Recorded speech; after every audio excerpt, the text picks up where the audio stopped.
bom dia a todos. Saúdo aos nossos panelistas, aos nossos participantes do auditório. O IBDT está muito feliz novamente por um congresso aqui na Faculdade de Direito. Nós procuramos desenvolver as atividades acadêmicas do Instituto e este é um dos pontos altos, sem dúvida nenhuma. Infelizmente, ocorre apenas uma vez por ano e o internacional a cada 2 anos. Mas queria também agradecer aos nossos patrocinadores, sem os quais isso seria impossível. Não há dinheiro para pagar todos os custos sem um patrocínio. Queria agradecer aos nossos convidados para palestrar, inclusive os que vêm de fora do Brasil. E quero me desculpar pela minha ausência. Eu estou aqui para fazer essa abertura, mas devo me ausentar porque fui atingido pela Covid e já estou liberado, mas com recomendação de resguardo. Normalmente eu gosto de ficar aqui assistindo todas as palestras, mas não será possível. De modo que eu dou por aberto o nosso 10º Congresso Brasileiro de Direito Tributário Nacional. Desejo que todos aproveitem. E uma palavrinha rápida sobre o tema. Nós estamos vivendo um momento, todos nós sentimos e sabemos, um momento em que as fronteiras nacionais estão sendo ultrapassadas por uma cultura universal, uma cultura mundial.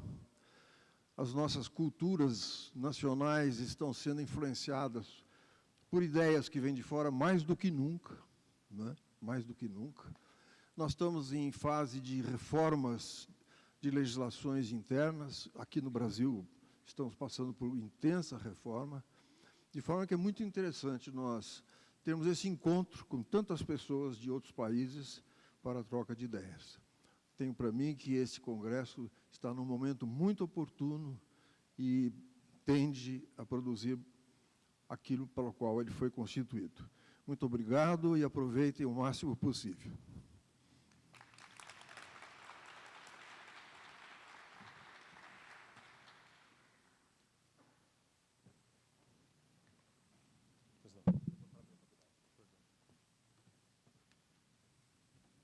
Eu queria agora, em nome da Faculdade de Direito, recebê-los todos aqui, do departamento também, que organiza, junto com o IBDT, esse evento, que se sintam em casa. Essas são as nossas, chamamos as nossas arcadas.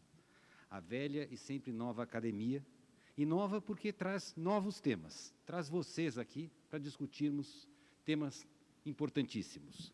Eu cumprimento o nosso corpo docente, na pessoa do nosso professor titular Humberto Ávila, cumprimento todos os professores presentes, brasileiros e também os estrangeiros aqui presentes, na pessoa do nosso querido Yariv Brauner, e a cada um dos congressistas aqui. Sintam-se em casa nesses 3 dias, vão conhecer as arcadas e, na hora do almoço, uma grande surpresa.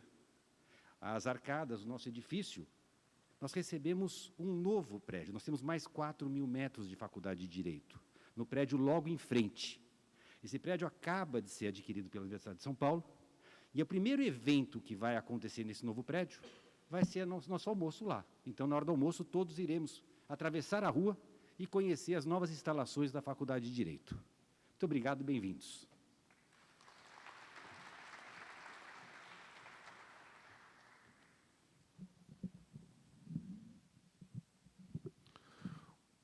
Muito obrigado, Dr. Luiz Eduardo Schwery, também obrigado, Dr. Ricardo Maris. Bem, vamos iniciar então os trabalhos com o primeiro bloco desta manhã, com o tema A Nova Governança Tributária Global, o atual papel da ONU e da OCDE no direito tributário internacional contemporâneo. Para compor a mesa, os nossos convidados são, para moderar, doutora Júlia Rízia Antunes Costa Almeida, mestranda pelo IBDT e advogada. Vamos recebê-la, senhoras e senhores.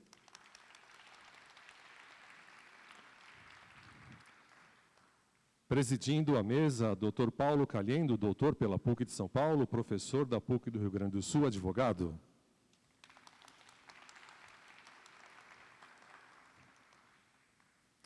E os palestrantes, doutora Patrícia Brown, consultora interregional em questões tributárias da ONU, LLM pela Universidade de Berkeley, Califórnia. Doutora Natália Quinones, vice-presidente da IFA LLM pela New York University. Doutor André Mendes Moreira, professor da USP, doutor pela USP e advogado.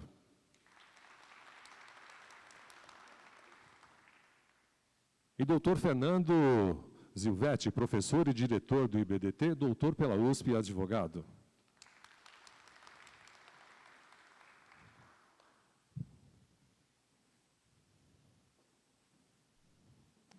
Pois não, tudo pronto para iniciarmos? Tenham a bondade, os integrantes da mesa. Obrigado.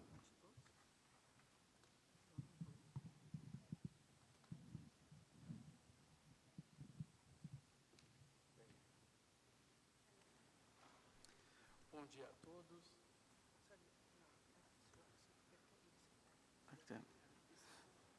Obrigado. Bom dia a todos e a todas. É uma grande honra estar aqui nesse 10º Congresso Brasileiro de Direito Tributário Internacional, Desafios Atuais da Tributação Internacional, e faço meus agradecimentos em nome dos professores Luiz Eduardo Schwery, Ricardo Marins, cumprimento o professor titular Humberto Ávila, todos os congressistas, professores, palestrantes, para esse painel, que é a nova governança tributária global, o atual papel da ONU e da OCDE no direito tributário internacional contemporâneo. Também saúdo a nossa moderadora, a Júlia Riz Antunes Costa Almeida, o estimado amigo, professor Dr. Fernando Zilvetti, professor Dr. André Mendes Moreira, a estimada Natália Quinones, a estimada professora Patrícia Brown, e inicio aqui os trabalhos com uma breve apresentação dos professores.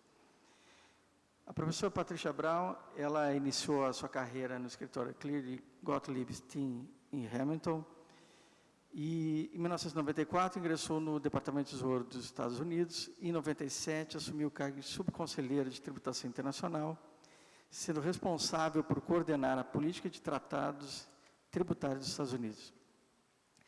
Entre 2006 e 2010, atuou como consultor da OCDE, trabalhando em projetos relacionados à troca automática de informações para fins de tratados tributários, incluindo questões como os Panama Papers e cooperação internacional em matéria tributária. Além disso, foi diretora do programa de pós-graduação em Direito Tributário da Faculdade de Direito da Universidade de Miami, quando eu a conheci lá nos Estados Unidos. Atualmente, exerce a função de assessora interregional em assuntos tributários da ONU.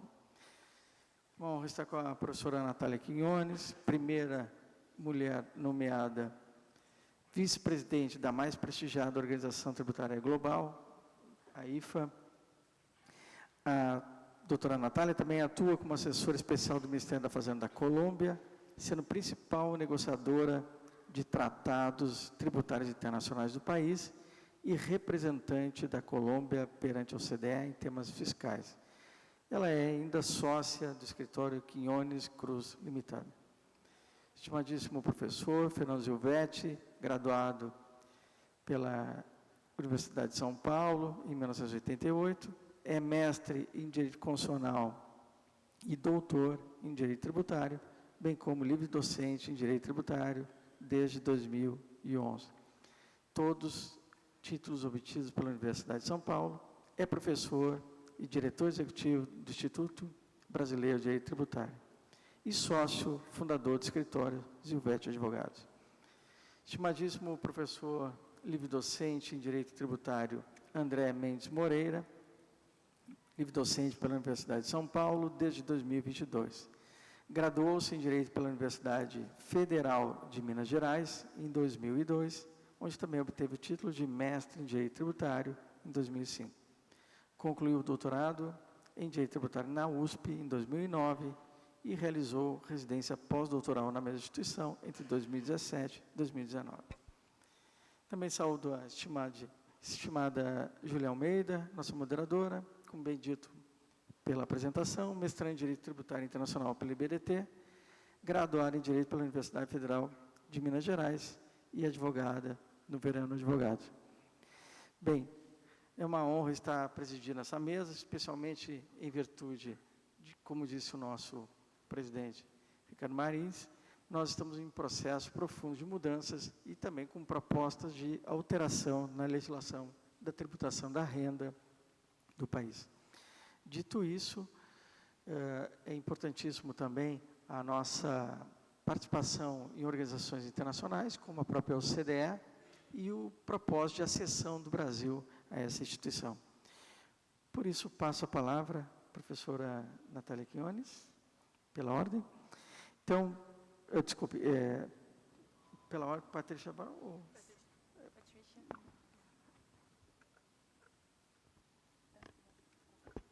Bom dia. Vamos passar primeiro a palavra para a professora Patrícia Brown. Bom dia, professora. E o tema que vai ser apresentado para ela é de extrema relevância para esse painel. Ela vai abordar o trabalho do comitê ad hoc, que foi encarregado de elaborar os termos de referência para uma convenção modelo da ONU sobre cooperação fiscal internacional. Conforme será melhor apresentado pela professora Patrícia, esse comitê ele foi estabelecido com o objetivo de fortalecer a cooperação tributária global de maneira inclusiva e eficaz, e está desenvolvendo uma estrutura que busca equilibrar as necessidades e capacidades de todos os países membros e deve incluir determinados compromissos, como a alocação justa de direitos tributários e a abordagem de planejamentos ilícitos relacionados à competição fiscal nociva. Passo a palavra à professora.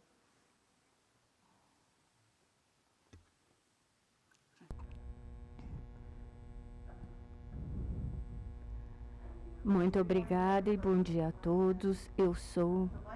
Estou muito feliz de estar aqui em pessoa pela primeira vez e é uma conferência tributária muito importante, especialmente neste ano pelos motivos que todos já explicaram anteriormente.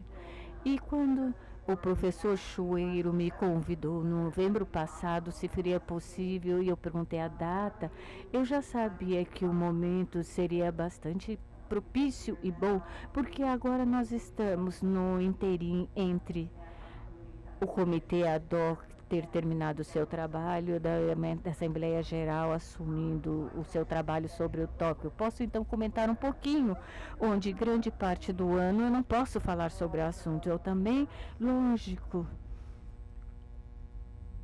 é importante que estejamos aqui no Brasil, isto por causa da importância da função de líder que o Brasil assumiu no ano corrente, como presidente do G20 e também do comitê ad hoc per se. Então, Ricardo na primeira fileira, porque ele tem sido uma voz líder nos debates. Desta forma, o que nós vamos realmente falar e abordar e por que da sua importância? Assim.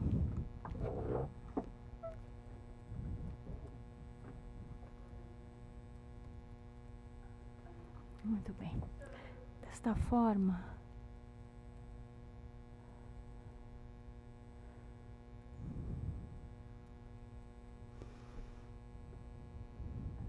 muito bem.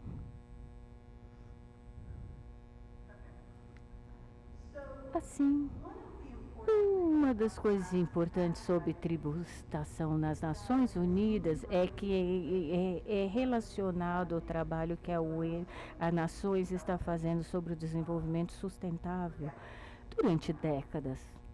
E assim, estamos começando aqui com a questão sobre a agenda de ação que foi abordada em 2015 e existem muitos debates e referências sobre essa meta de desenvolvimento sustentável a ser completado em 2030. Obviamente, tem tido algum tipo de atraso em muitas dessas metas, mas para nós que gostamos do assunto tributário, é que ao mesmo tempo, em 2015, a Assembleia Geral assumiu essa agenda de ação e tem que financiar as metas de desenvolvimento sustentável.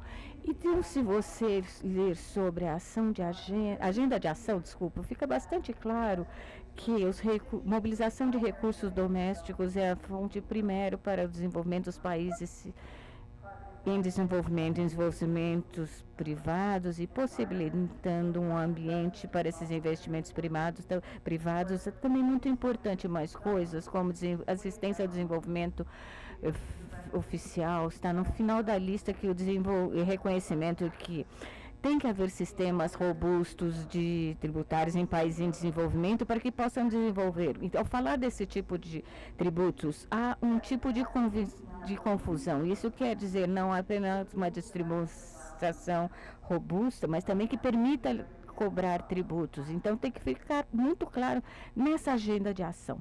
E também, desde 2015, os tributos mostram de uma forma crescente nos documentos das Nações Unidas e a agenda comum e as novas propostas e também a arquitetura financeira proposta, devido ao reconhecimento que os tributos são um ponto importante que alavanca o desenvolvimento dos países em desenvolvimento, porque eles possam recorrer para poder então ter o seu desenvolvimento.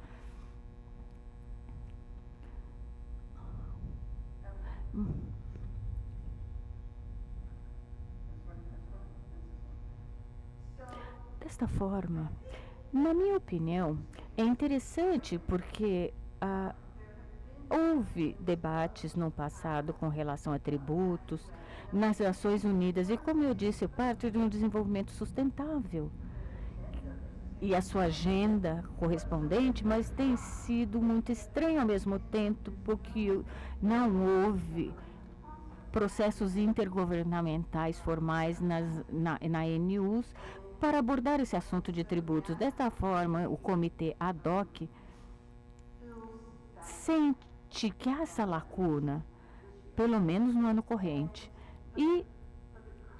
Mas o momentum atual realmente captou com a resolução GA em dezembro de 22, com a promoção de cooperação internacional tributárias nas Nações Unidas, é o mesmo título para todas essas resoluções. Nós não somos muito criativos agora, neste momento, mas realmente retorna ao ECOSOC, uma reunião especial que ocorreu em 2022, onde a ECOSOC, onde o debate sobre o futuro da tributação corporativa, muitos painéis falaram durante essa reunião que os debates sobre a tributação internacional deveriam ocorrer no ambiente das Nações Unidas. E também ocorreu em 22 de dezembro de 2023 o relatório que falou sobre as opções do debate. Então, o secretário-geral, no seu relatório no último verão, listou 3 opções específicas para essa proposta. E com uma convenção multilateral com relação à cooperação internacional tributária, uma estrutura, uma convenção da estrutura, uma estrutura para os debates na resolução da Assembleia Geral de 78/230, de 22 de dezembro de 2023, a Assembleia Geral decidiu uma abordagem de um protocolo, uma estrutura de protocolo, permitindo um progresso incremental. Fica possível, então, é possível ter uma convenção de estrutura geral, contendo vários detalhes e além dos protocolos. E os protocolos, por sua vez, serão opcionais. Então, parte da meta disto era permitir que todos que estivessem na sala, então, quando os debates sobre os protocolos não fossem debatidos no futuro, e uma estrutura, com a convenção de framework, por sua vez, estabelece uma estrutura de governo para abordar as questões tributárias. Então, a resolução da Assembleia Geral, que estabeleceu um Estado-membro, liderado pelo Estado-membro de um comitê ad hoc para desenvolver as condições com relação à convenção. Então, esse quadro da convenção, quer dizer que a gente não começa a escrever enquanto não tivermos o input e a contribuição dos Estados-membros. Então, tem sido O processo demorou 6 meses, porque é esmagador quando você olha no início, e no final você tem que ter os Terms of Reference, as condições de referência. Então, organização de 3 dias em fevereiro, onde o comitê acordou nas modalidades para o seu trabalho. O bureau foi estabelecido antes da sessão da organização. Os bureaus dentro das Nações Unidas, eu continuo vendo relatórios dizendo que o bureau opera como um grupo de ideias, gestores, mas não é o que faz nas Nações Unidas, porque os bureaus não são grupos decisórios. É basicamente uma organização das reuniões que eles fazem para os Estados-membros. Eu sei que algumas vezes eles querem fazer mais que isso, mas isso é a sua função do bureau dentro das Nações Unidas. Isso foi estabelecido em fevereiro, então agora nós estamos exatamente, temos 6 meses para terminar. Então, a primeira sessão que foi em abril foi uma sessão de escopo. Antes desta reunião, houve uma solicitação de contribuições ou inputs, que provavelmente, acredito que tivemos 100 inputs naquele momento sobre os assuntos que a convenção deveria abordar. E depois a sessão de escopo fez perguntas de focos sobre por que deveria esse assunto específico ser coberto num quadro da convenção e fazer parte do input deles, porque havia muitos comentários sobre coisas que são importantes. Mas, na verdade, a questão eles precisam ser tratados num contexto multilateral. E como, na verdade, vocês os implementam? Porque, na verdade, uma polêmica, principalmente, era como a progressividade poderia se traduzir em uma convenção, um compromisso, etc. Então, essa foi a primeira sessão sobre o escopo substantivo em que houve a feitura de uma minuta. Bom, pelo menos alguns Estados-membros ficaram surpresos de que, na verdade, o resultado não houve nenhum alinhamento nessa sessão. Mas foi importante ouvir os países que, na verdade, falam do que realmente importa para eles. Então, por isso, durante essa sessão, houve questões muito importantes tratadas, principalmente para a discussão dos próximos meses. E isso levou à minuta 0 dos termos de referência, que foi emitido no dia 7 de junho. E, novamente, nós temos 100 contribuições, mais de 100 contribuições, na verdade, comentando sobre questões que deveriam ser acrescentadas. Eu não sei se alguém gostaria que alguma coisa fosse retirada, mas, na verdade, foram mais acréscimos mesmo dessa minuta. Isso levou para outra minuta, que foi o assunto de discussão, uma sessão que levou 3 semanas de duração. Isso foi realizado de julho até 16 de agosto.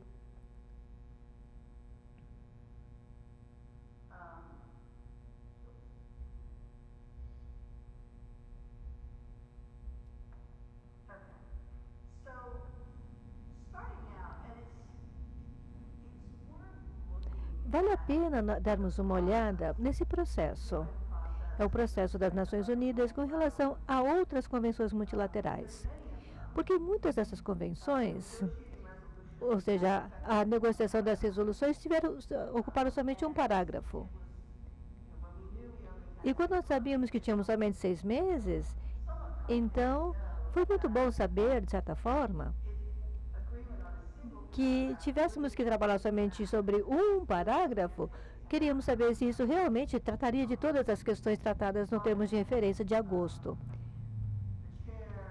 Mas o presidente, o Bureau e também os Estados-membros, na verdade, se sentaram com objetivos mais ambiciosos para si mesmos.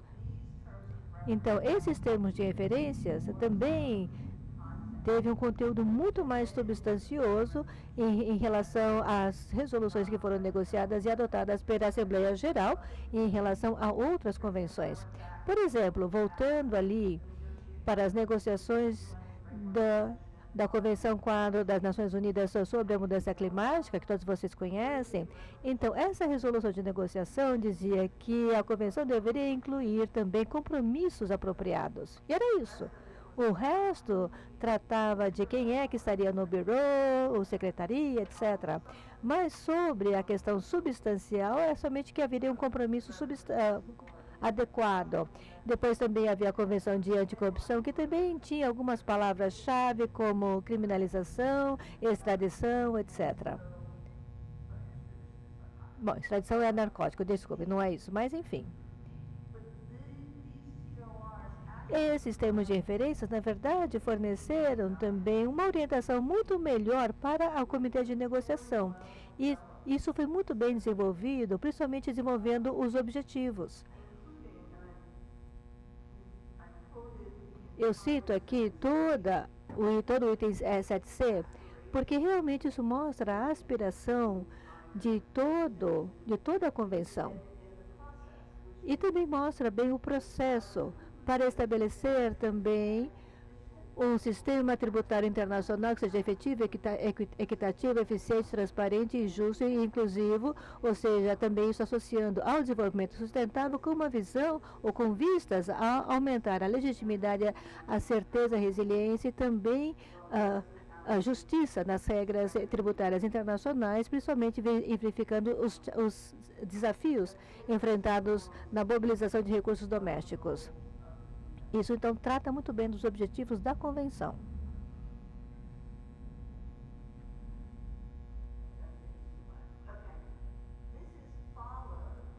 Isso foi seguido por outras sessões de princípios e compromissos. Então, são os princípios que vão nortear também a confecção dessa minuta da Convenção para atingir os seus objetivos. E também para que essa convenção possa também realmente ser mais abrangente. Então, uma grande lista. Bom, eu vou parafrasear, vale a pena ler tudo isso. Agora, levando em consideração as necessidades, prioridades e capacidades de todos os países, isso incluindo também a referência às regras que são simples, e assim que seja permitido pelos assuntos, e também o respeito pela soberania tributária, e isso que esteja alinhado também com as obrigações de direitos humanos dos Estados, que seja flexível, resiliente e ágil para poder proporcionar resultados equitativos para todos envolvidos nesse contexto e também adote uma abordagem de desenvolvimento sustentável. Visando, então, por exemplo, incluir as questões sociais, ambientais e econômicas, isso de forma integrada. Então, é aí que nós temos uma abordagem possível para a tributação sustentável em termos de princípio. E depois vem os compromissos. Por exemplo, a alocação justa de direitos tributários, impostos para pessoas físicas que sejam altos e também atingir o desenvolvimento sustentável, principalmente no longo prazo, assistência administrativa mútua em questões tributárias, também tratar dos fluxos financeiros ilícitos relacionados a impostos e também práticas prejudiciais em termos de tributos e também uma prevenção efetiva e as resoluções de controvérsias tributárias e a capacidade de desenvolvimento para implementar essa convenção quadro. Então, se vocês olharem essas convenções multilaterais no contexto das Nações Unidas, elas tendem a ser muito de alto nível. Por isso, é importante considerar que esse comitê ad hoc também pôde acordar certos protocolos possíveis. Isso está alinhado também com a Resolução 78-230. Essa minuta recomendou também o desenvolvimento simultâneo de 2 protocolos anteriores, juntamente com o texto da Convenção Quadro.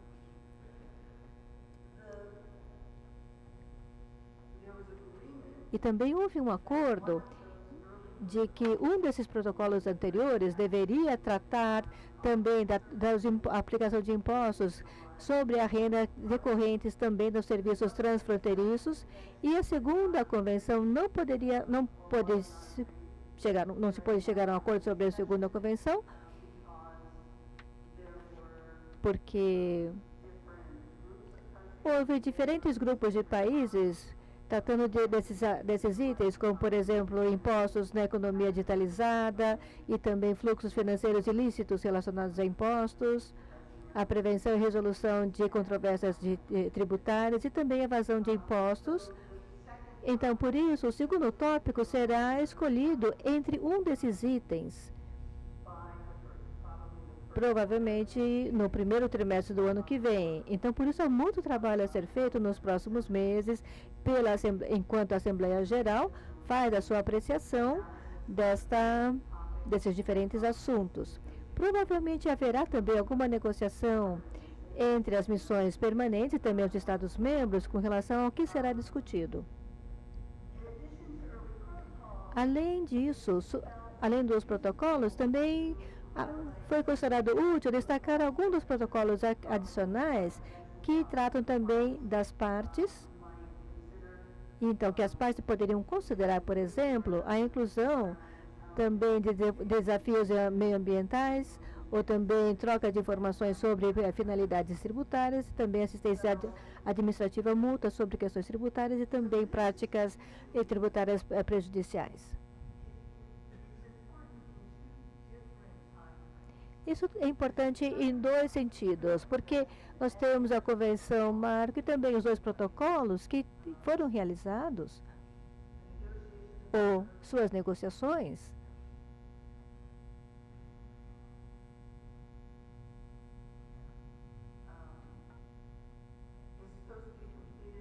devem ser concluídas até 2027. Mas isso também serve para estabelecer uma convenção quadro que permita uma discussão contínua de todos esses temas, isso nas próximas décadas. Então, para poder estabelecer um sistema de governança. Então, ainda existe um processo intergovernamental a ser realizado para tratar todas essas questões e outras também que podem surgir nas próximas décadas. Então, isso requer também muita resiliência e principalmente na adoção desses princípios. As próximas etapas em relação à Assembleia Geral é a apreciação da minuta dos termos de referências na sessão 79, que deverá acontecer em setembro, e também o segundo comitê deve discutir também os assuntos que normalmente devem começar agora em outubro.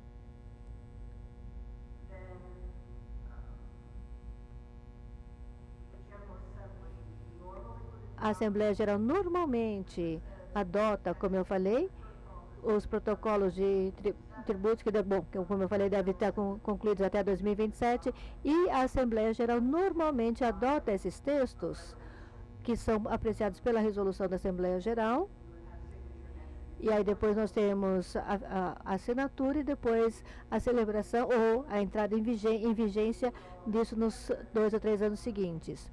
Então, quando você coloca tudo isso junto, os protocolos e a convenção quadro devem estar, então, em vigor em 2030.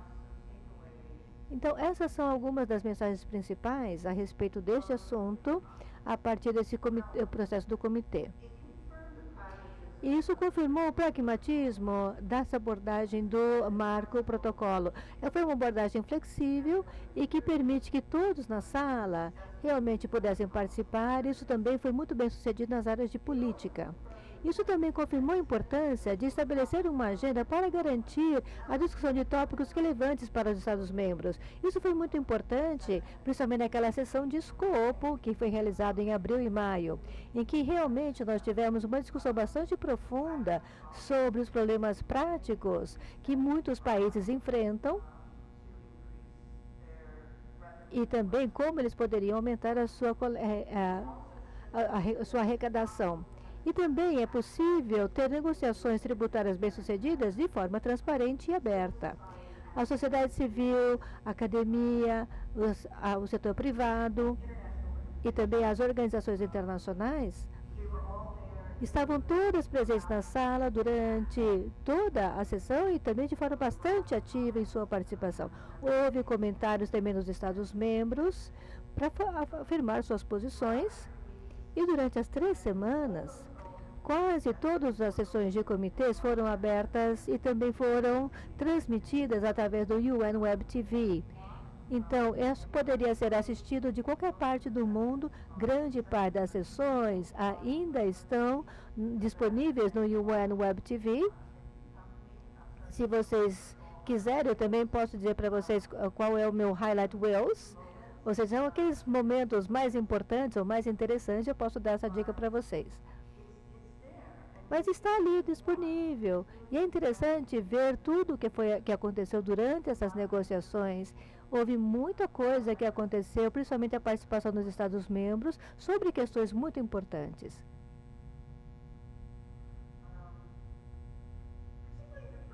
Principalmente na primeira sessão de escopo, vocês podem ver muito bem o que é o envolvimento de todas as partes e todos os países participando, principalmente de forma bastante equitativa. Isso foi bastante inspirador e foi muito bom você sentar lá e falar assim, olha, isso aqui realmente é história. Algumas pessoas podem ignorar, mas enfim, a todo momento você sente isso. Na segunda sessão, eu acho que houve uma negociação muito detalhada, apesar de alguns momentos, algumas coisas assim, mas essa é como as coisas funcionam. O que é importante foi a tarefa desse comitê ad hoc, que foi manter as coisas andando e também estabelecer algumas coisas para a próxima etapa desse processo que foi de fato atingido. E também essa alavancagem que eu mostrei no outro slide continua até agora. Muito obrigada.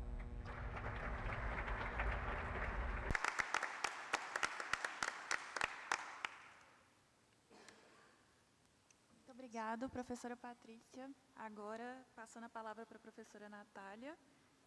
Primeiro, eu queria agradecer pela presença e falar que como mulheres, a gente se sente muito inspiradas em ouvi-la.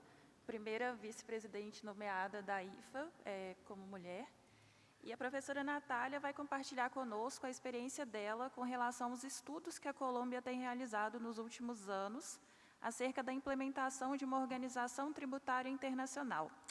Trata-se de uma proposta ousada de tributação unitária voltada para os chamados contribuintes globais, um grupo composto por aproximadamente 200 contribuintes, metade dos quais são empresas. Estamos prestes a conhecer uma visão inovadora e potencialmente transformadora sobre a tributação internacional. Muito obrigada. Muito obrigada, Júlia. Bom dia. Eu adoraria falar em português, mas não tenho o vocabulário necessário ainda. So I will speak in English. Primeiramente, eu gostaria realmente de dizer que eu estou muito feliz de estar aqui com vocês novamente. Este cenário que eu visitei também na USP é um dos lugares em que realmente podemos ver um pensamento de mentes brilhantes e realmente muito envolvidas nessa questão de impostos internacionais, o direito tributário internacional. É muito bom estar aqui e poder também compartilhar com vocês algumas ideias. Eu tenho o luxo de poder estar aqui ao lado de Patrícia e eu posso sonhar em onde eu gostaria de estar no futuro, porque ela me inspira a isso. Esse é um exercício acadêmico e também um convite para todos vocês a nos ajudar a refletir sobre onde nós poderíamos levar, ou aonde esse processo poderia nos levar. Realmente tendo uma conferência de parte que todos possam falar com equidade. É muito bom você sentir isso também dentro do contexto. E também com o mesmo senso de urgência que a Patrícia mencionou. E assim podemos pensar em soluções, principalmente nas regras internacionais referentes a impostos, e pensar se elas estão funcionando de fato. Se nós tivermos que ter alguma solução, aqui nós teríamos um bom cenário para pensar sobre isto. O primeiro item que eu gostaria de mencionar tem a ver com a soberania tributária. Nós estamos muito apegados a essa ideia de soberania tributária, principalmente na sua base de tributação. No entanto, agora nós estamos enfrentando limitações muito grandes, principalmente nessa área, isso que se chama também de mobilidade. Nós temos muitas empresas multinacionais grandes que estão também mudando suas funções e assumindo riscos em todas as partes. E também, em 2010, Genscher falou que isso será muito seletivo e continuará sendo assim. E tudo hoje é muito fácil de você mudar. E essa mobilidade também se ampliou e chegando agora às pessoas físicas, principalmente durante a pandemia. Os segmentos com a capacidade maior de pagar são aqueles que estão circulando por todas as partes. E a noção de Estado-nação ficou muito pequeno, tanto para essas partes enormes e também para aquilo que nós chamamos esse sistema tributário de pessoas físicas. Então, hoje nós viajamos vários dias em jatos privados e onde vamos encontrar uma residência tributária para isso? Eles não vão passar 2 dias no mesmo lugar, não é verdade? Então, precisamos de novas regras para essas pessoas e também precisamos reconhecer ou pelo menos começar a reconhecer que a soberania tributária também tem suas limitações. Por isso, precisamos trazer isso para uma cooperação mais próxima, de forma que todos nós, como humanidade, possamos também encontrar uma forma de cobrar mais impostos, todas as partes. Já é conhecido, não sei se vocês tiveram a oportunidade de ver ontem ou anteontem sobre a questão da Apple na Justiça Europeia, o Tribunal Europeu. Segundo o tribunal, a soberania é limitada. E se nós deixássemos totalmente para política unilateral, isso não iria funcionar. Então, foi o que o Tribunal Europeu falou. E esse ponto tem que ser levado como um aviso para as arenas internacionais. Se deixarmos as coisas na mão para estados unilaterais, esse é o terceiro ponto do meu slide, simplesmente não vamos obter o que podemos obter globalmente daqueles contribuintes com capacidade maior de pagamento. E também é importante mencionar que a prevalência do princípio da residência, na verdade, criou uma alíquota tributária não justa. Por isso que a justiça e também a pagamento tributário também é um objetivo, tudo que a Tricia mencionou em termos de referência, e realmente temos que pensar numa solução que reequilibre a equação após a configuração colonial, de forma que qualquer solução que a gente proponha tem que abordar essas 3 questões: mobilidade, distribuição justa e os direitos tributários, a sua alocação. E literalmente não estamos obtendo o que poderíamos obter daqueles que têm uma renda maior. Assim, temos ponderado sobre isso na Colômbia e no PTLUC também, no grupo de o grupo de tributação ambiental e progressiva, que precisamos de uma nova estrutura, framework, para estabelecer um sistema internacional de tributação justo para esse quadro. E uma das metas, coisas que a Patricia falou, é estabelecer um sistema tributário justo e internacional. Então, se falarmos de sistema, como fazer esse quadro, essa estrutura desse sistema? Então, acho que o primeiro princípio tem que ver inclusão e universalidade.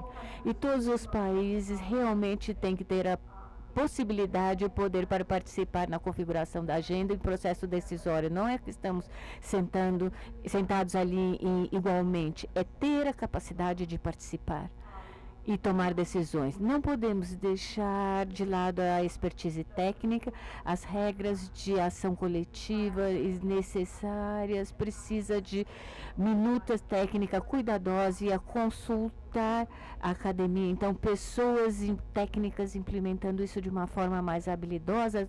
Sem isso, não chegaremos a nenhum ponto. Daí precisamos de agilidade e flexibilidade. Isso porque a economia está mudando muito rápido e a tecnologia está progredindo de forma rápida.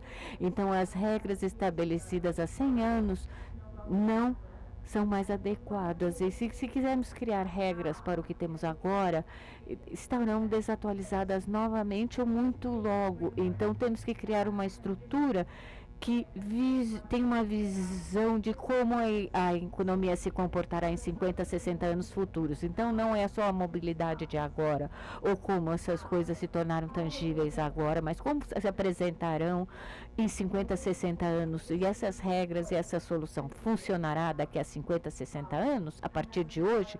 E é por isso que a agilidade e a flexibilidade tem que ser ampla o suficiente, de forma que, mesmo se tudo se tornar liderado por robôs e não mais por tributos e impostos cobrados por país, bom, então as regras devem ser possíveis de ser aplicadas dentro desse tipo de contexto novo.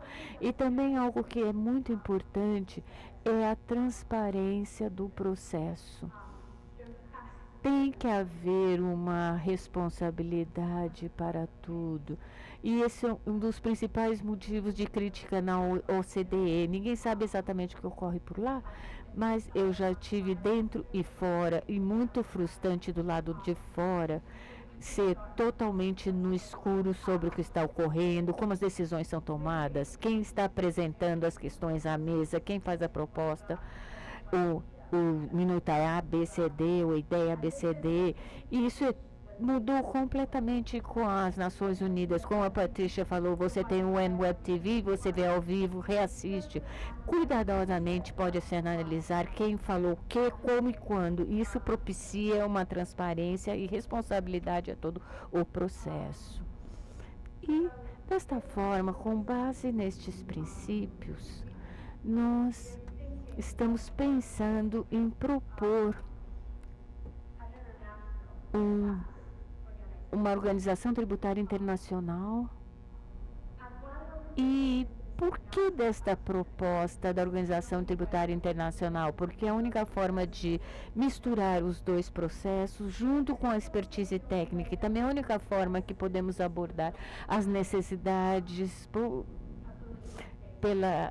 aqueles contribuintes com mais capacidade de pagamento, ou os indivíduos mais ricos, corporações com mais possibilidades. Essas pessoas já são globais, não mais são apenas contribuintes nacionais.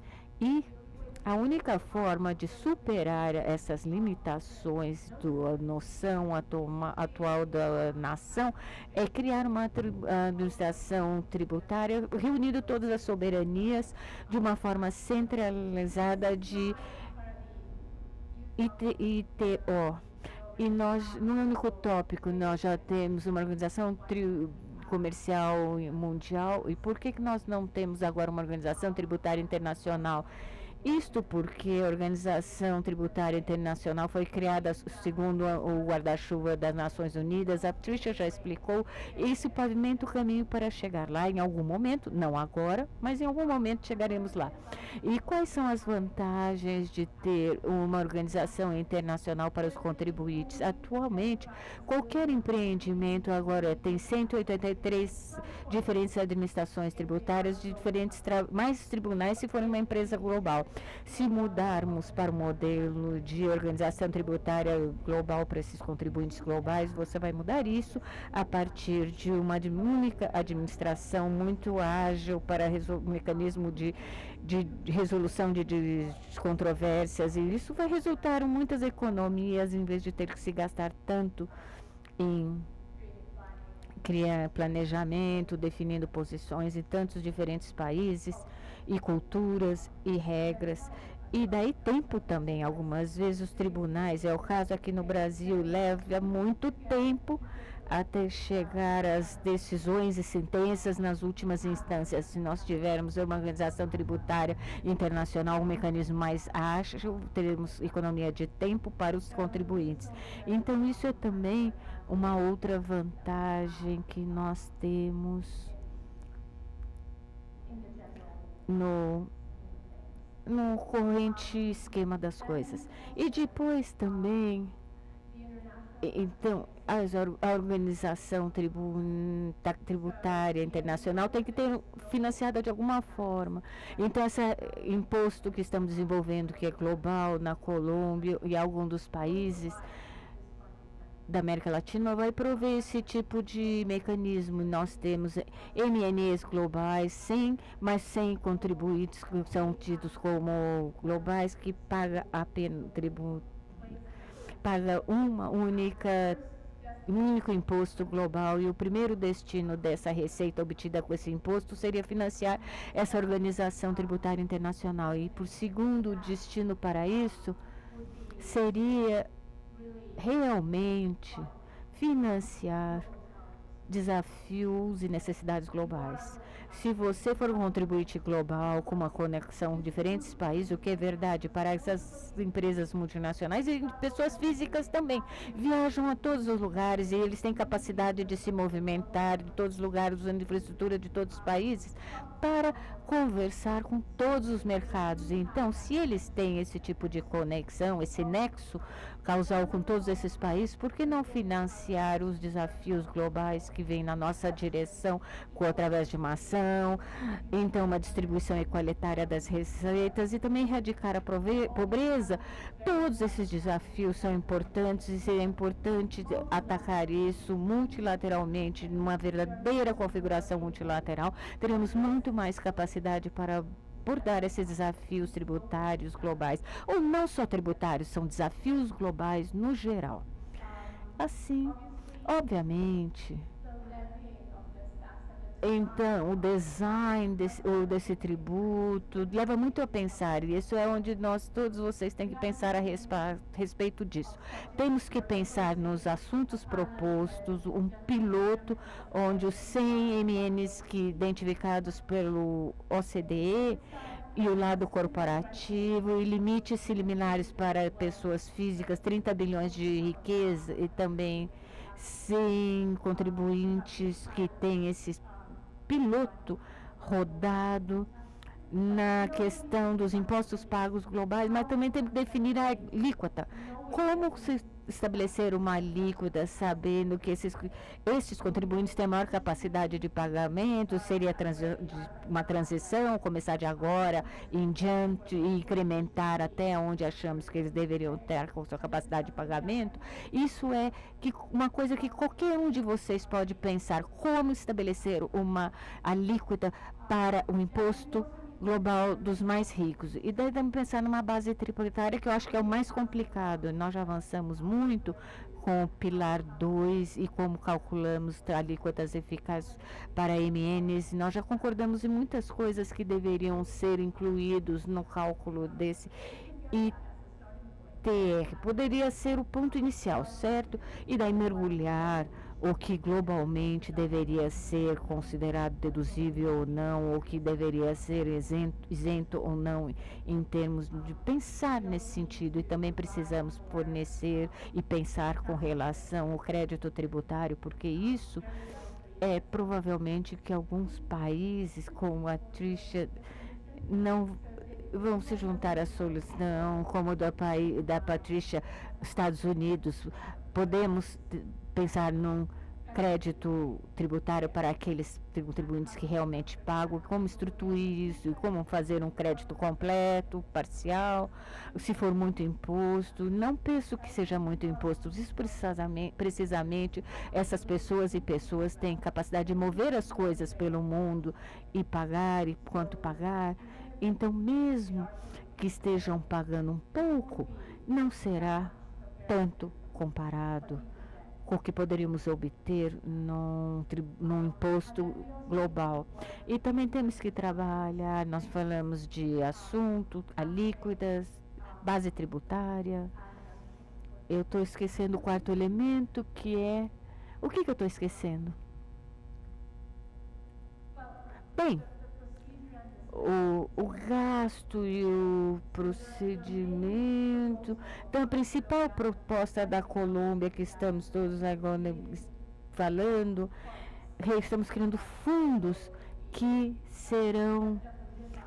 vão sobreviver com essa receita. 2 fundos, um grande para grandes projetos, como transação das questões energéticas da Patagônia para outros países, para projetos menores, e como grassroots. Então, lutar para plantar árvores na Amazônia, por exemplo, também poderiam acessar esses fundos financiamento através desses fundos.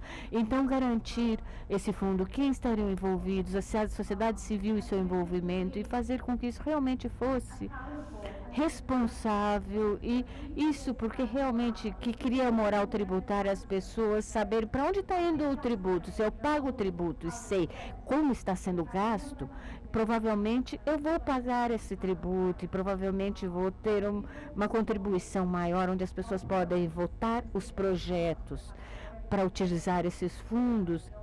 Então, coisas que vão ter um efeito positivo nos contribuintes. Daí vamos aproximar as pessoas à tributação internacional, porque agora as pessoas não estão próximas do OCDE, ninguém vota. As pessoas que vão e negociam, mas se pudermos atrair as pessoas para o lado que gaste, talvez poderemos trazer esse lado técnico que é fundamental à tributação. Então a ideia é essa. E ideias serão muito bem-vindas. E agora vou falar sobre como nós iremos implementar essa solução. Eu digo que tem 2 janelas políticas de oportunidades. A primeira sendo as Nações Unidas. Nós temos 110 países votaram para aprovar as condições de referência e 8 países votaram contra. Foi um momento muito empolgante quando a tela projetou e 8 contra. Ninguém pensou que isso seria o resultado. Só 8 países contra os termos de referência, então, de 110. Então, como a Patrícia falou, nós poderemos trazer isso avante como uma forma de implementar as metas estabelecida em condições de referência. A convenção poderia estabelecer um corpo subsidiário durante a conferência chamado ITO, poderia ser um corpo de subsidiários. Eu acho que 13 tem a possibilidade dessas agências subsidiárias, certo? Então, está lá. Nós temos a estrutura, nós temos esse quadro, né? A solução não está pronta, os países também não, mas a base para fazer isso uma verdade está lá, não é mais uma ideia ou uma utopia. A segunda janela de oportunidade, muito próximo ao país de vocês, tem a ver com o G20, a proposta e mandato que o Brasil fez para o estabelecimento de uma solução global para os indivíduos de alta capacidade líquida. E nós saberemos que eles são contribuintes globais e nós não podemos abordar esse desafio unilateralmente. Se pegarmos esse mandato seriamente, nós poderemos apresentar uma solução global como o ITO que nós abordamos aqui. Mesmo nessa janela que foi criada, aqui no Brasil, nós temos a oportunidade de abordar essa ideia, essa segunda janela. Então, basicamente, é um convite a todos vocês para abordar várias ideias, falando isso vai funcionar ou porque não vai. E depois, na verdade, uma forma de sonhar e olhar para o futuro e desfrutar. E muito obrigada.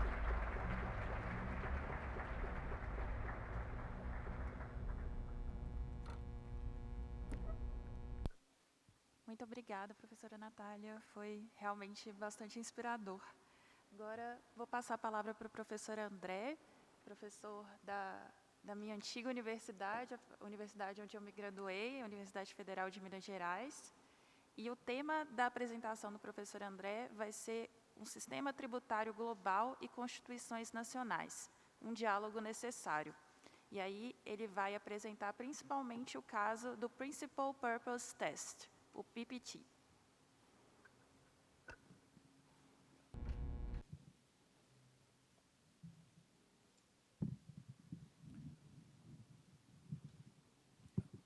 Bom dia a todas e todos.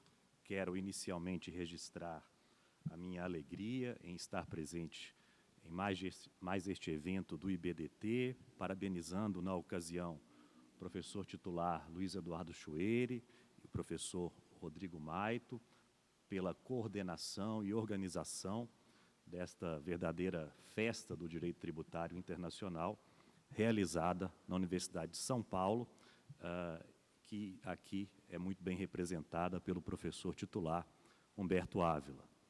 Quero também cumprimentar todos os meus colegas de mesa, fazendo na pessoa do professor Paulo Caliendo, meu dileto amigo do Rio Grande do Sul. Eu procurarei tratar aqui de uma especificidade do direito brasileiro, e no caso do direito tributário brasileiro, que precisa ser levada em consideração toda vez que estivermos diante de tratados internacionais firmados pelo Brasil. E digo isso porque, como nos alertou o professor Ricardo Maris de Oliveira na abertura deste evento, vivemos um período no qual a cultura de outras nações ingressa no Brasil e em qualquer país de forma praticamente automática, imediata e muitas vezes de forma irrefletida, e me refiro aqui em relação ao direito vigente em cada nação. É certo que deve haver cooperação internacional e ela precisa existir, mas não se pode olvidar que cada nação tem o seu conjunto de regras e princípios. Logo, não é porque foi firmado um tratado internacional, em qualquer matéria, que ele será legitimamente aplicável nesta ou naquela nação.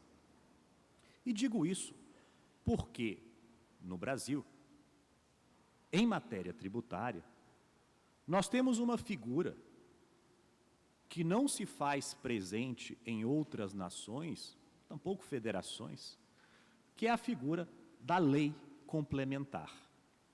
E é sobre ela que eu quero falar e dividirei, portanto, a minha exposição em 3 partes.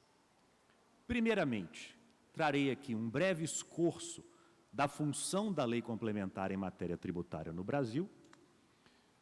Em segundo lugar, tratarei de como os tratados contra a dupla tributação têm evoluído desde a sua origem até os dias atuais.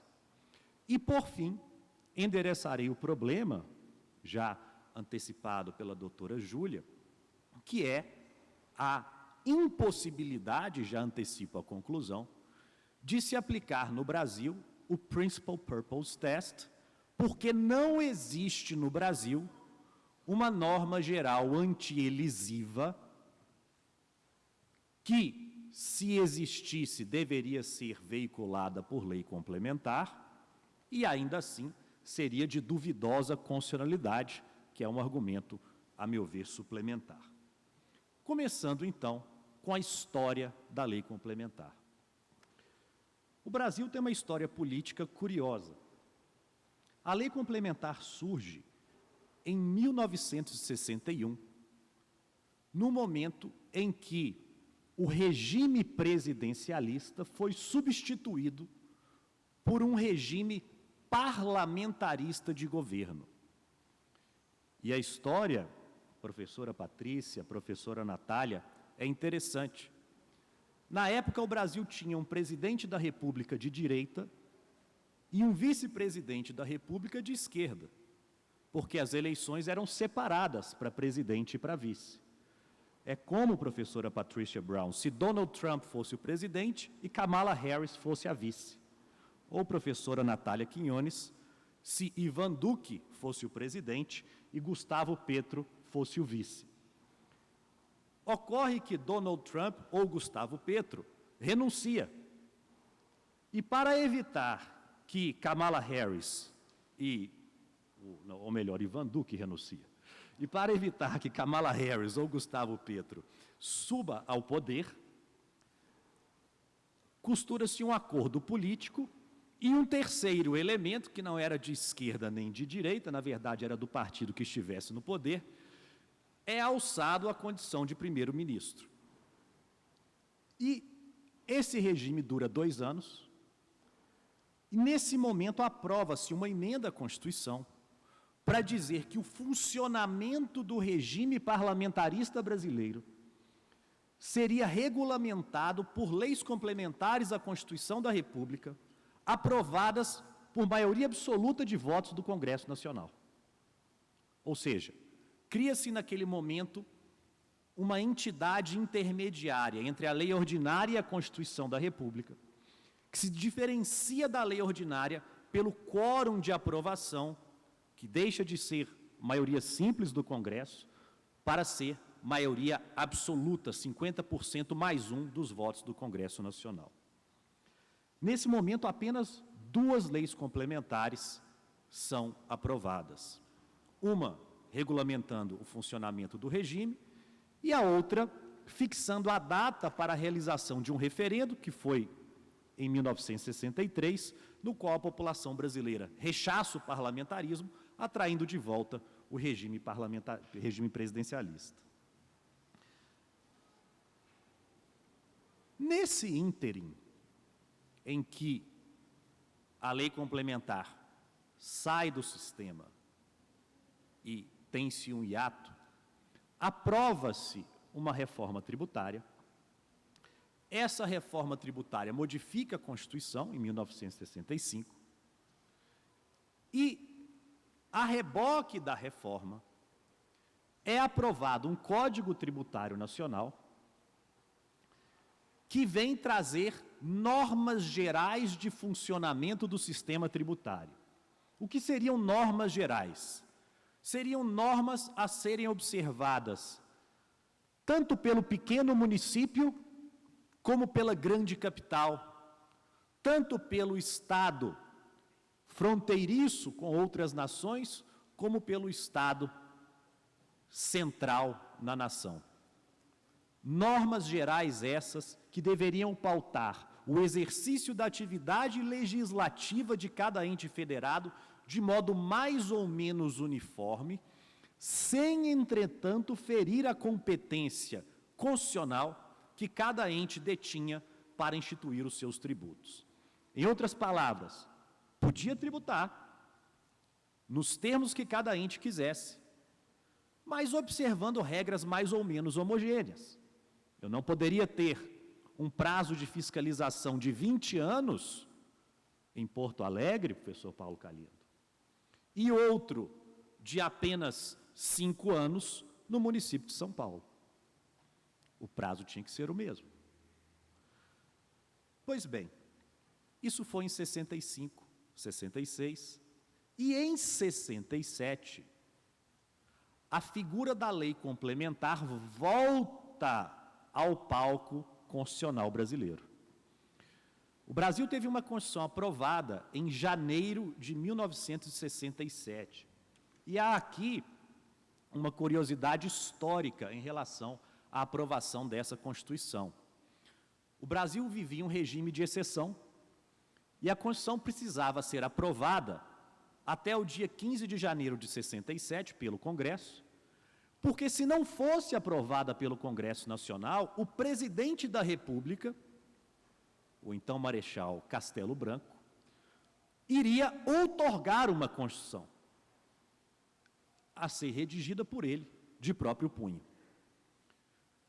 Ocorre que os debates parlamentares tomaram mais tempo do que o previsto.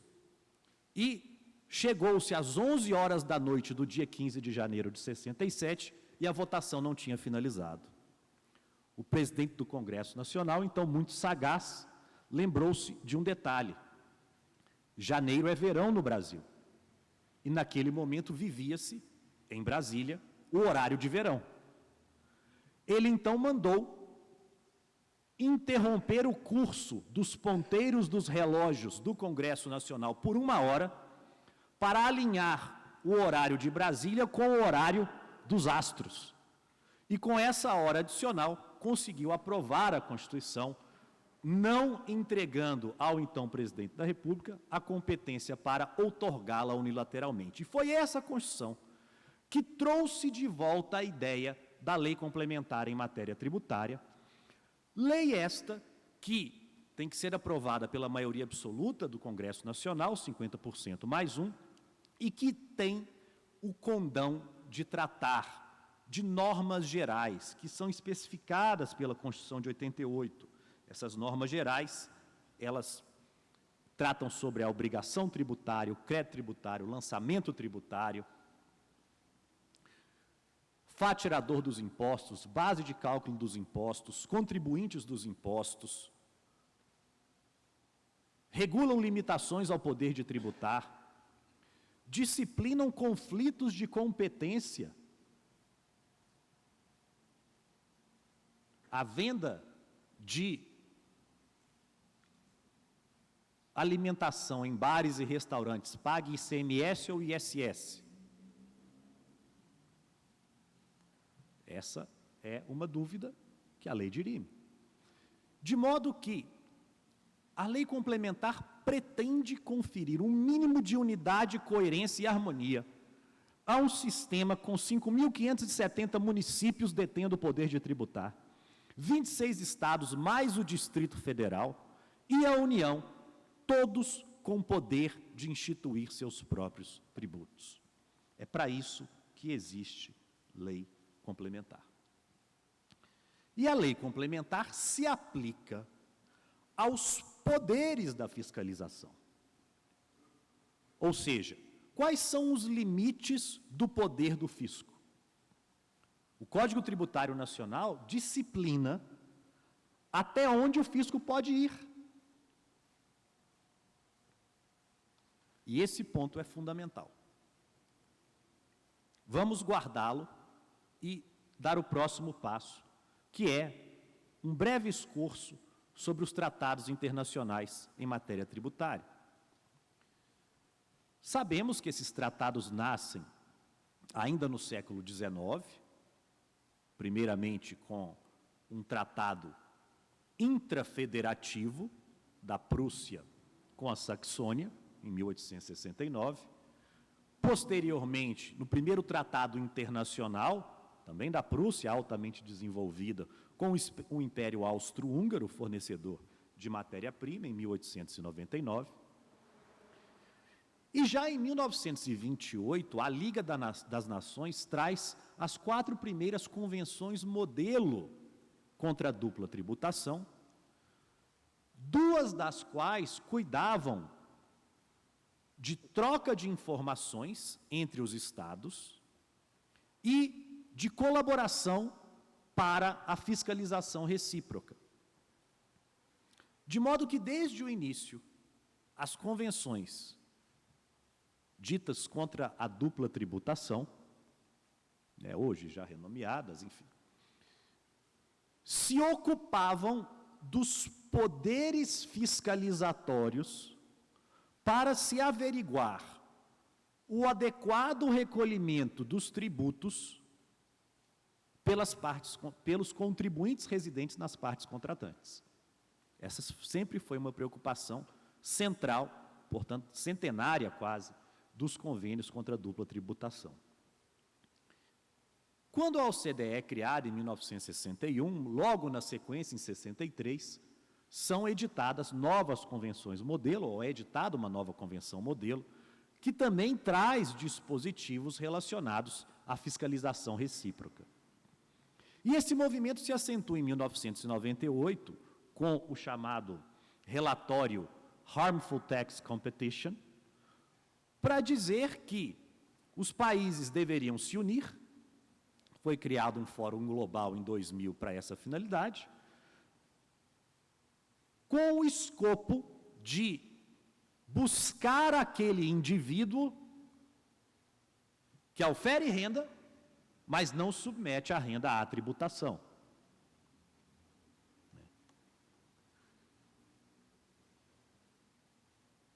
Quando este relatório foi aprovado, foi em 98, em 2000 foi criado o Fórum Global, em 2001 foram aprovadas 2 leis complementares, sempre essas leis, no Brasil, para ampliar os poderes da fiscalização. A Lei Complementar 104 e a Lei Complementar 105. Uma para permitir que o Brasil compartilhasse com outros estados contratantes informações fiscais dos seus residentes, a expresso no Código Tributário Nacional, e outra permitindo que as informações das instituições financeiras brasileiras sobre aqueles que realizam depósitos fossem compartilhadas com os diversos fiscos brasileiros, que a seu turno poderiam compartilhá-los com outras nações.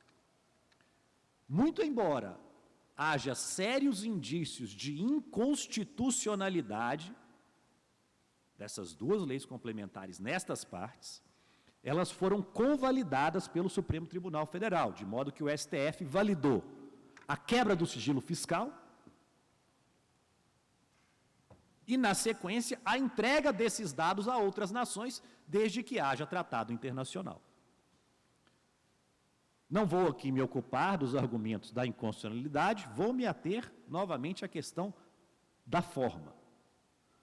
Para que houvesse o compartilhamento da informação, teve que haver primeiro uma lei complementar. Para que houvesse a quebra de sigilo fiscal, que jamais poderia ter ocorrido, mas enfim, teve que haver uma lei complementar.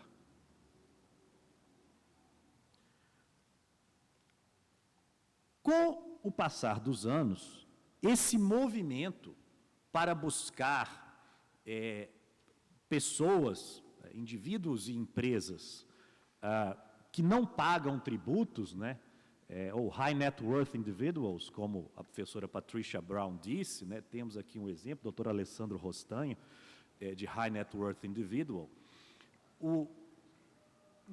Em todo esse período, nós tivemos uma evolução desse movimento, vamos chamá-lo assim, para que os estados compartilhassem, cada vez de modo mais intenso e automático, informações sobre os seus jurisdicionados com outras nações, no intuito de ampliar o pagamento de tributos no plano internacional.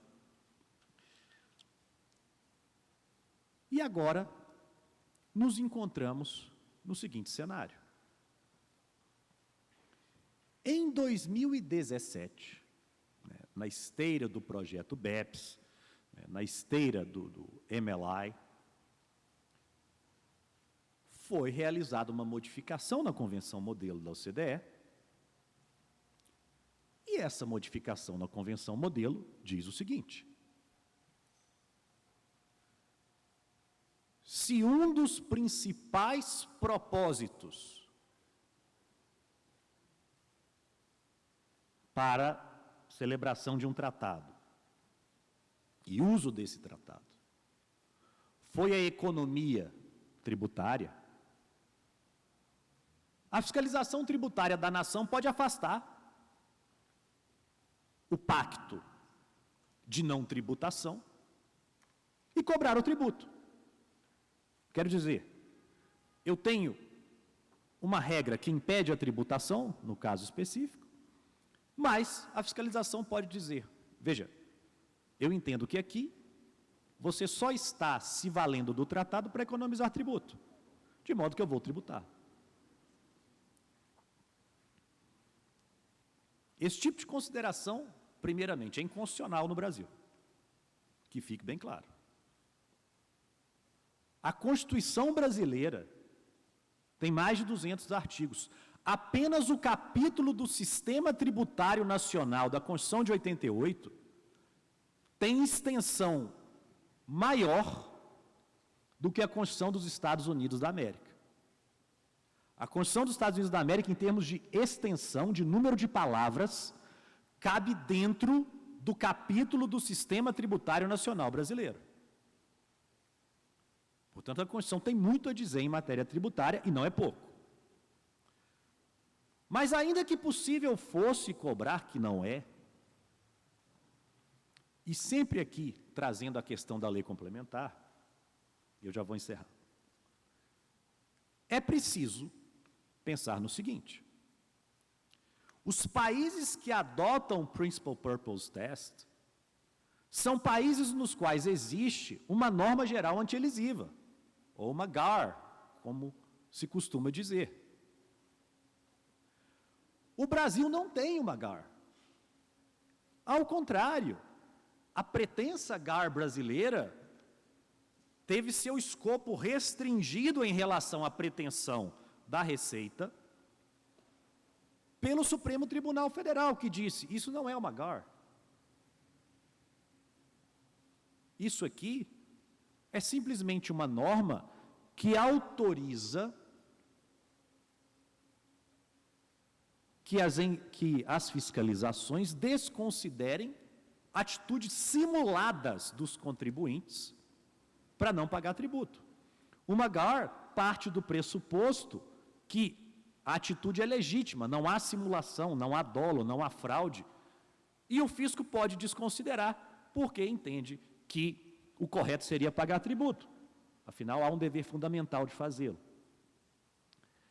Não há, no Brasil, norma geral antielisiva, e não sou eu que digo, é o Supremo Tribunal Federal. Mas se houvesse, teria que ser veiculada por lei complementar, porque é matéria relacionada à obrigação tributária, e se tentou veicular por lei complementar, embora sem êxito, em razão da redação final do parágrafo único do artigo 116 do CTN, que não foi a redação almejada pelo fisco, e exatamente por isso teve o seu escopo inicialmente idealizado pelo proponente da lei, restringido pelo Supremo Tribunal Federal, no que elaborou com acerto a Suprema Corte. Portanto, o que eu quero aqui trazer de mensagem é: o Brasil deve e precisa se adequar a um sistema tributário internacional. Mas não podemos nem devemos assinar tratados internacionais que tragam para o Brasil normas que aqui não podem ser aplicadas, seja porque a Constituição de 88 exige a segurança jurídica da tributação, seja porque, em qualquer hipótese, para que os entes federados possam aplicá-la, deveria haver uma lei complementar prévia autorizando, veiculando normas gerais nesse sentido, que no caso do Principal Purpose Test não existe, conforme já dito pelo Supremo Tribunal Federal. E, só para concluir, dizem, professora Patricia Brown, que certa feita o presidente Roosevelt, que era um grande orador, foi indagado por seu filho sobre quais seriam os segredos para fazer uma boa conferência. Então, ele disse que havia 3 regras. Primeiro, seja breve, o que tentei ser. Segundo, seja sincero, o que também fui. Mas terceiro e mais importante, vá logo se sentar, o que farei imediatamente. Muito obrigado e bom dia a todos.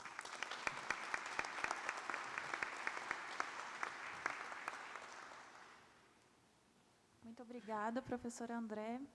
Por último, mas não menos importante, passo a palavra ao professor Fernando Zilvetti, que vai fazer as considerações dele acerca de um sistema tributário global em construção.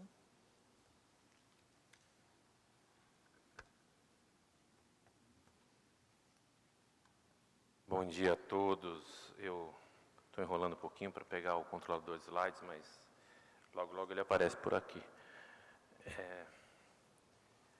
Mas vamos lá. Eu queria, primeiramente, agradecer o convite dos organizadores deste evento, aos quais eu me uno como diretor do Instituto, mas sem nenhuma responsabilidade pela organização, diga-se de passagem, que eu estou aqui como um admirador e convidado dos organizadores, professor Luiz Eduardo Chueri, professor Rodrigo Maito, professor Luiz Flávio Neto, queridos amigos que eu tanto admiro e que me deixam muito feliz de estar nestas arcadas no dia de hoje. Sem dúvida nenhuma, eu também queria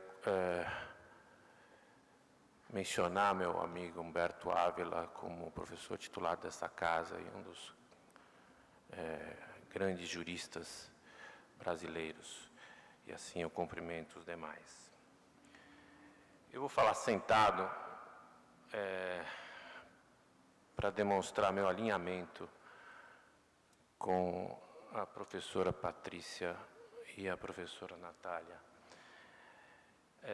Meu alinhamento não é ideológico, meu alinhamento é científico e jurídico. Meu alinhamento parte do pressuposto de que nós estamos celebrando aqui 10 anos deste congresso, tão bem sucedido.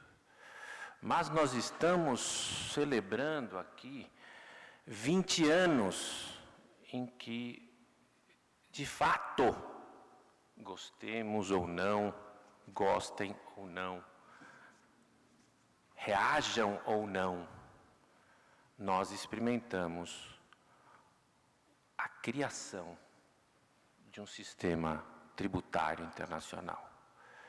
Quando eu li isto pela primeira vez, eu li num texto do Rubem Aviona, que para mim é o melhor jurista em matéria tributária, em atividade. Porque essa admiração pelo professor Rubem Aviona, colega de muitos aqui, e um exímio esgrimista, que quando eu fui escrever o livro, organizar o livro em homenagem ao professor Luiz Eduardo Chueri, ele disse: além de ser meu amigo pessoal, eu discordo dele em várias coisas, e nós sempre discutimos com foco na ciência, com foco naquilo que realmente importa para o direito tributário internacional. Aquilo ficou gravado na minha cabeça, e o texto dele é primoroso. Os textos dele, que eu sempre dou para os meus alunos, são primorosos porque ele enxerga adiante. Então, de fato, nós estamos experimentando, estamos contentes com isso, porque nós vivemos a implementação de um sistema tributário internacional por um sistema de agregação, não é por um sistema de difusão. O que é agregação nesse sentido? Os países criam seus elementos, professora Quinones, o framework, ou seja, a estrutura de cada país, baseada naquilo que os organismos internacionais, capitaneados pela competência da professora Patrícia Brown e pela própria Natália Quinones, que estruturam ideias, estruturam princípios, estruturam formas de capturar a riqueza, e os países vão aderindo, vão absorvendo, vão trabalhando nas suas estruturas jurídicas soberanas, e com isso eles passam a integrar o sistema tributário internacional, de que me orgulho dizer que está em plena marcha. É claro, professor André, meu querido amigo, que nós precisamos de lei complementar. Mas nós sabemos como se passam as leis complementares neste país. E nós sabemos, sem nenhum demérito, que é necessário uma estrutura jurídica mínima. Então, com toda a razão, professor André fez uma erudita exposição sobre lei complementar, a que eu me alinho, mas dentro desta lógica, nós temos nos últimos 20 anos, a idade da minha filha, experimentado uma revolução em matéria de direito tributário internacional, e vocês verão isso aqui. Então, animem-se, vocês vão experimentar esta evolução pelos panelistas que já me antecederam e pelos panelistas que vão me suceder, explicando claramente a evolução científica neste sentido. É claro e é bastante tranquilo que, para você colocar um sistema jurídico num país, você precisa entender a política fiscal. Você precisa entender estas travas que o professor André Mendes Moreira explicou. Você precisa entender e superá-las, porque elas não podem interferir de modo a vetar a implementação de um sistema tributário internacional, sob pena de um desalinhamento econômico da jurisdição que está fazendo isso. Então, veja, ainda que nós tenhamos um sistema tributário em grande parte das jurisdições empiricamente instituído, repito, empiricamente instituído, ele não é instituído de modo científico, cartesiano, lógico. Quem viu a reforma tributária do nosso IBS-CBS sabe o que eu estou dizendo, sem nenhum demérito. Sem nenhum demérito.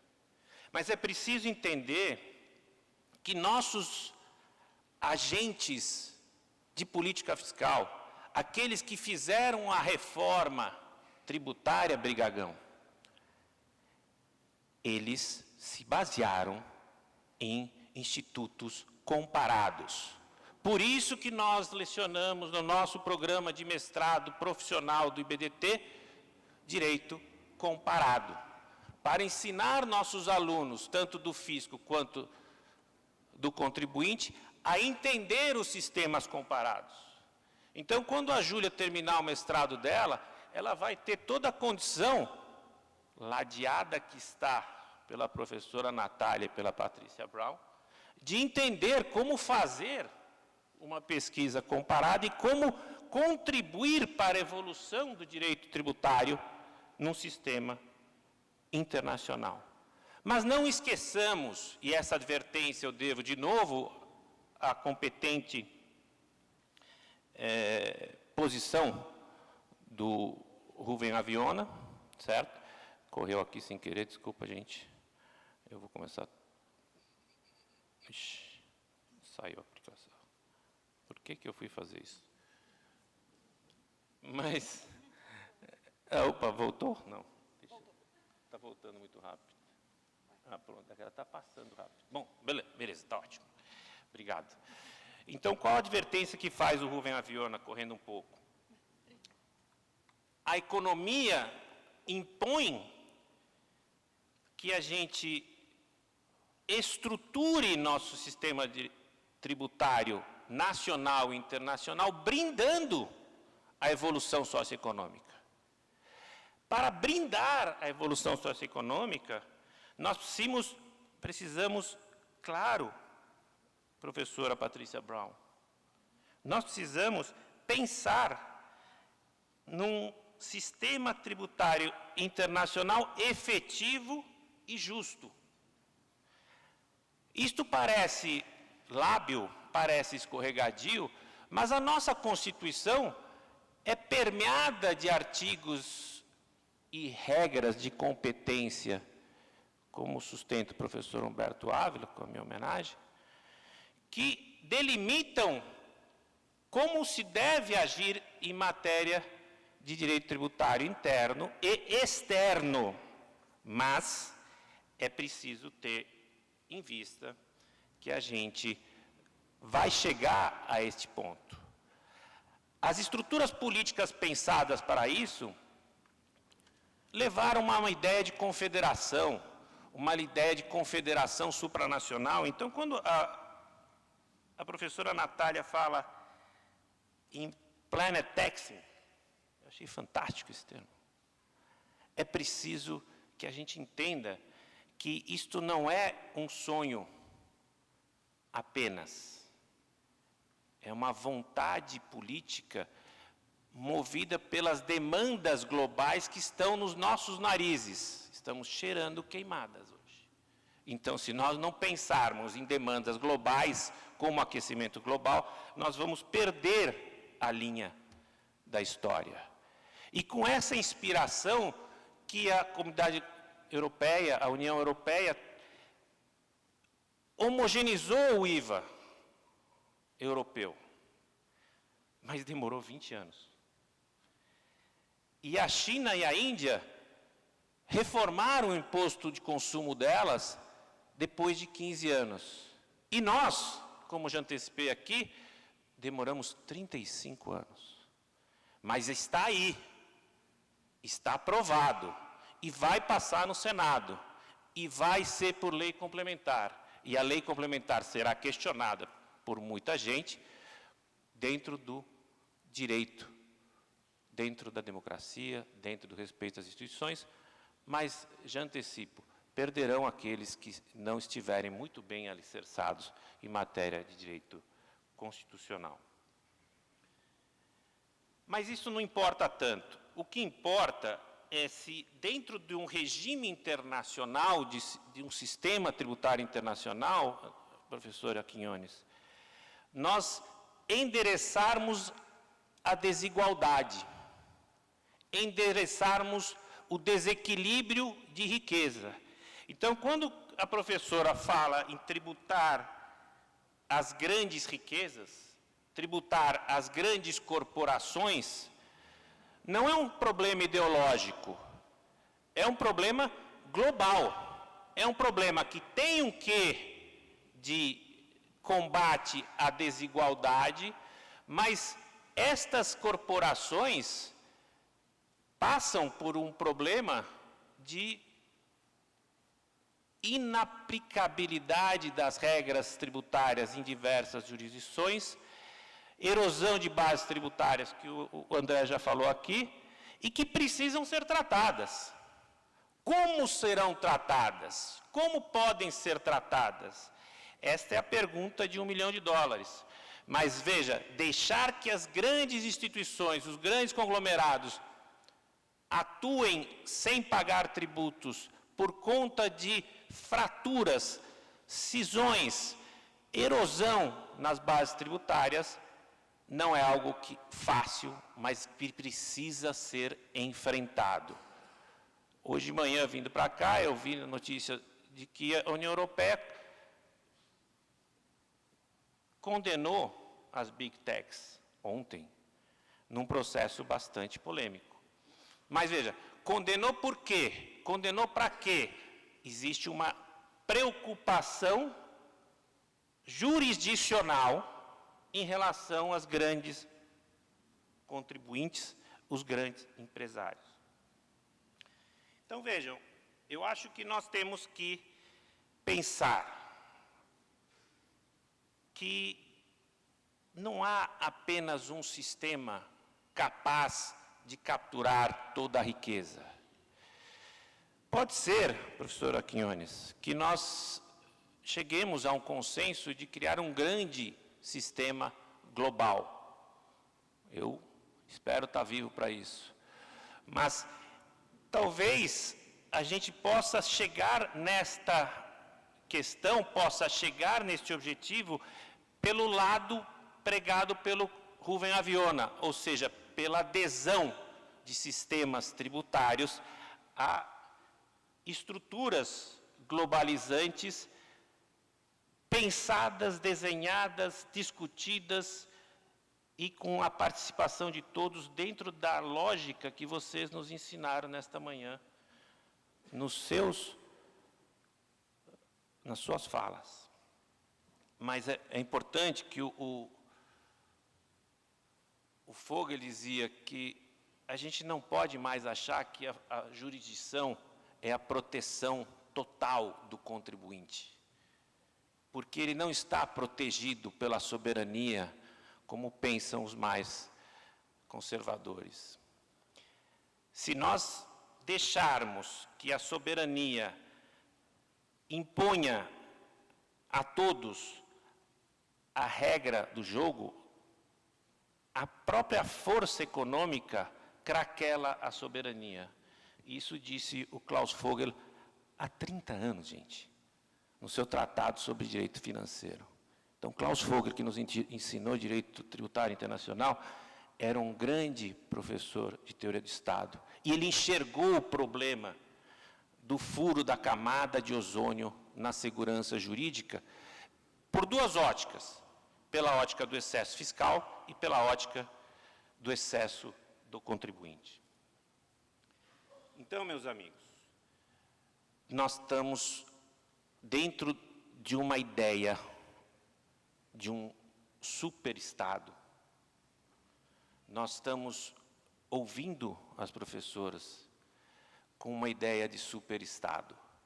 Nós estamos pensando numa lógica de superestado com todos os seus problemas, como alertou Kirchhoff há mais de 15 anos.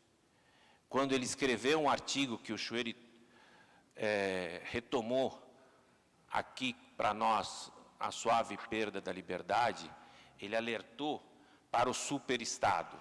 O superestado como um organismo supranacional capaz de perseguir a renda, mas com a legitimidade dos países que se alinhem às regras internacionais, como estamos vendo nas questões relacionadas a preço de transferência, como estamos vendo nas questões relacionadas ao combate à evasão fiscal, elusão fiscal e lavagem de dinheiro, já explicados aqui.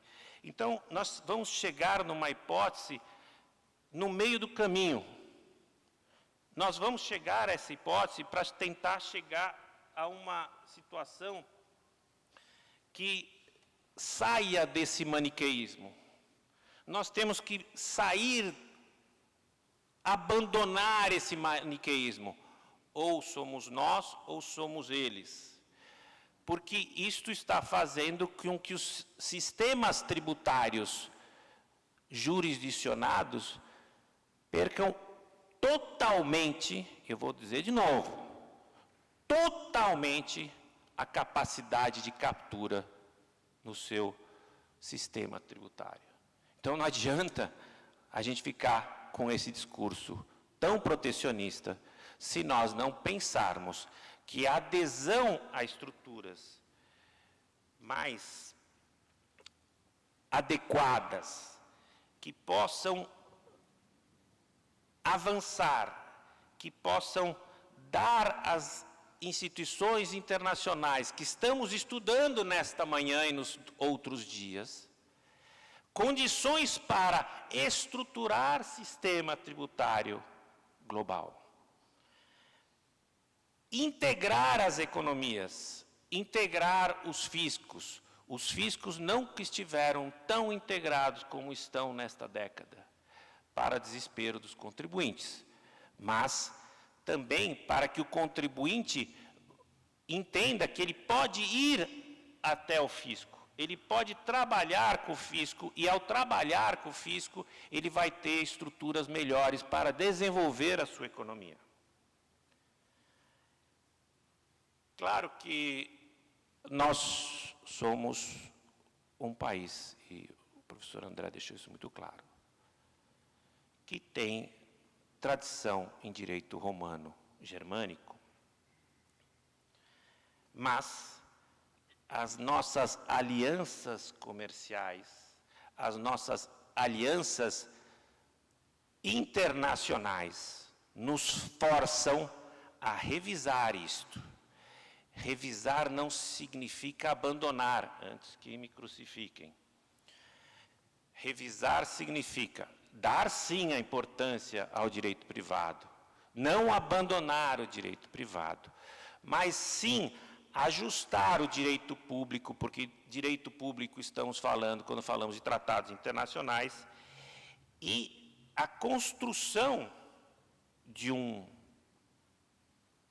sistema tributário global se dá pela aliança de mercados, pela aliança de juristas, pela estruturação dos jovens tributaristas que estão aqui representados pela Júlia, que estudem o direito tributário e que façam cumprir a Constituição e as leis internas, mas também pensem que a Constituição e as leis internas precisam aderir à ordem internacional para que a gente tenha maior sucesso na nossa vida.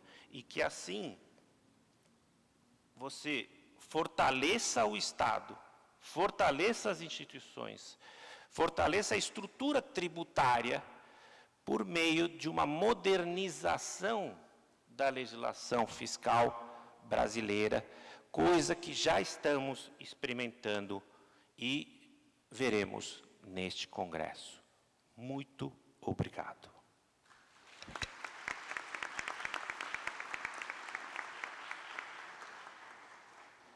Muito obrigada, professor Zilvetti. Só queria reforçar, nós teremos um painel às 5h10 para endereçar as perguntas. Infelizmente, a gente não vai conseguir endereçá-las agora, mas às 17h10 teremos oportunidade. Então, queria reforçar o convite de vocês proporem as questões de vocês que tiverem surgido ao longo dessa exposição. E aí, queria só passar a palavra para o professor Paulo, que fará uma breve despedida deste painel. Muito obrigada. Muito obrigado, Júlia. Foi realmente um prazer, um privilégio testemunhar esse início de congresso, que mais do que nunca trouxe, na minha opinião, uma série de questões a serem debatidas. Eu, na minha origem acadêmica, iniciei os estudos em Direito Internacional, e no Direito Internacional nós vimos a formação de organismos internacionais ou como um grande desejo, ou como uma possível realidade ou desafio. Eu creio que os dois pontos apareceram nesse painel, ou como um desejo de realização de algumas tarefas urgentes, como diz a professora Patrícia Brown, tanto em relação ao clima, quanto em relação aos deveres de sustentação dos Estados nacionais, mas também em função de uma mudança de contexto internacional. O tema do clima é um tema inadiável, e nós temos uma mudança na nossa sociedade de economia digital offline, física offline, para uma economia digital, e que é uma economia online, muitas das vezes. Esse desafio traz a possibilidade de duas grandes situações a serem pensadas. De um lado, algo que comento e estudo há muito tempo, e traz esse aumento exponencial do desafio, que é o surgimento de um poder artificial de tributar. E agora, nós temos esse desafio, talvez uma realidade ou um desejo, que é um poder internacional de tributar. Eu creio que o contraponto necessário realmente é do estabelecimento de limitações constitucionais, como diz o professor André, ou não, ou internacionais, a este poder artificial de tributar que surge, mas também este poder internacional de tributar, se assim ocorrer.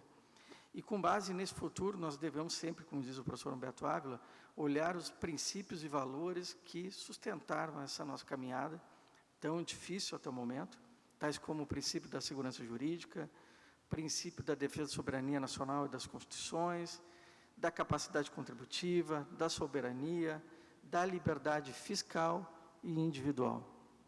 Portanto, são desafios e riscos que surgem há muito tempo. Eu me recordo que isso dava desde as Ligas das Nações, quando surge essa entidade após uma grande guerra, e após uma outra grande guerra surge uma nova entidade, que é a Organização das Nações Unidas. Toda a possibilidade de organização e de cooperação que auxilie no concerto, no consórcio entre as nações, é algo desejável. Portanto, encerro com o testemunho de uma abertura belíssima em que os pontos positivos, riscos e oportunidades, algumas convicções e algumas dúvidas surgem com muita força. Muito obrigado e um excelente congresso.